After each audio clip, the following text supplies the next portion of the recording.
today's topic is kind of, I think, something that is seen as something a bit awkward to talk about, which is money.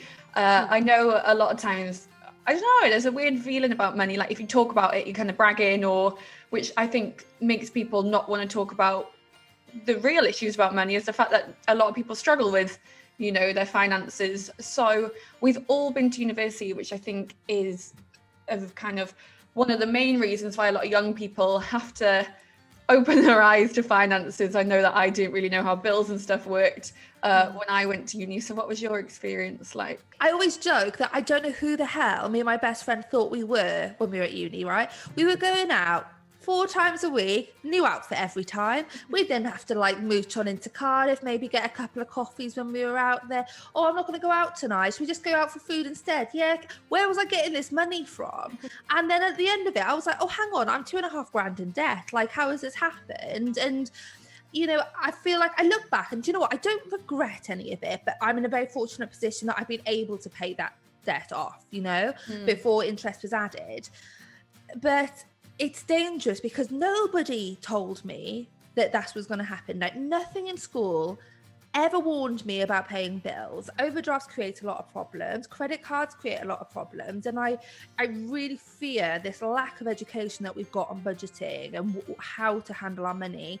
I think it's going to lead to so many problems down the line. I got this student overdraft and it was like $1,000 to start off with. And I was like, I've got $1,000 to spend before even going to uni. So what did I do? I booked Creamfields and I got loads of like drinks and stuff. I bought a tent. And I was already like 300 quid in it before I even started at Freshers. But it got worse and worse, and I was able to like extend it. You know, you can extend it like to 2.5 grand, and mine was 2.5 grand.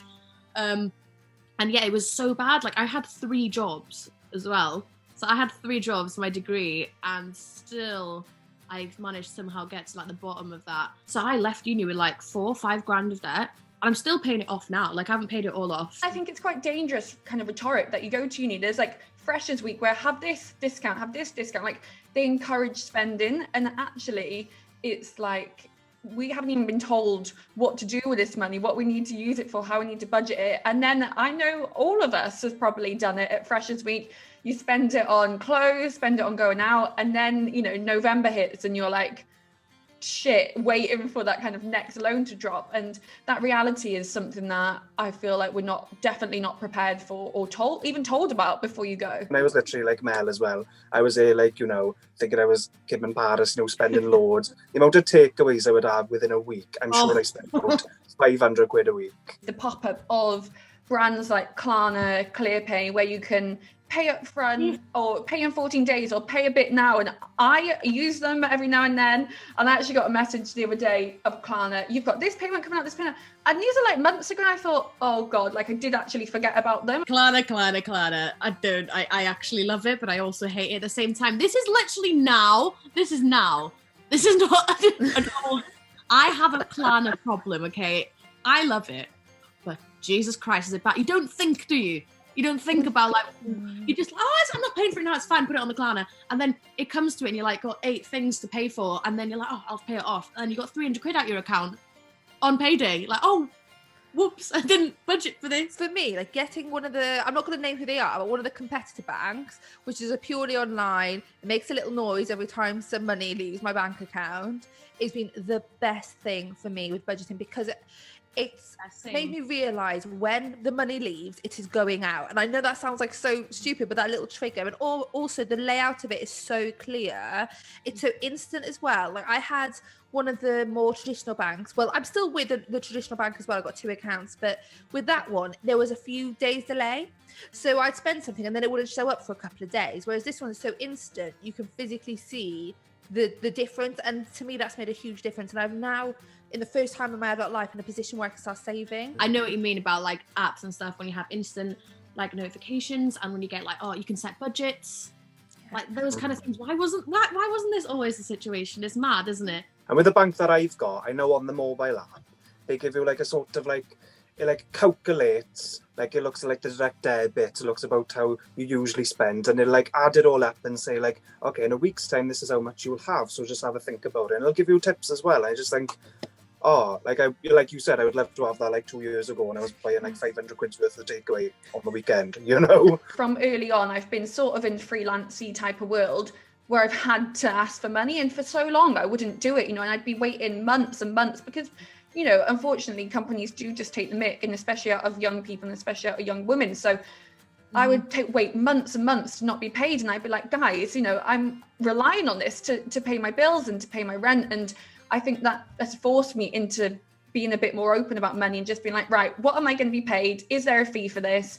Because a lot of the times, again, you just feel embarrassed about asking, but you know, if you're doing a job and you're contributing to something, you deserve to be paid. No, definitely I agree with you over there. Because it's like recently we're like, you know, doing stuff through TikTok and stuff like that.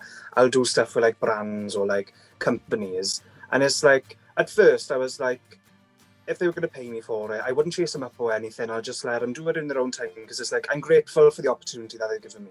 But it was like, at this one point, I was sort of in the mindset of like, oh, I'll go shopping today because I'm going to get paid next week. And next week comes and I didn't get paid. So I was like, oh, right, I'm in a bad situation now. So I'll like drop them a little email, just be like, oh, you know, when's the money coming in? I actually like need it, you know, kiss.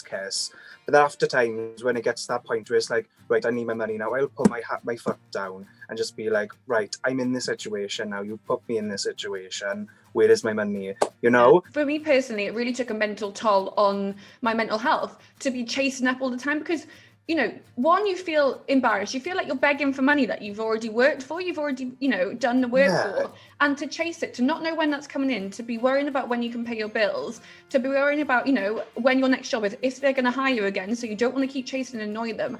And I feel like it's just so disrespectful for people, companies to exploit that. I do think people, especially our age, live beyond their budget because they want to be living a grammable life.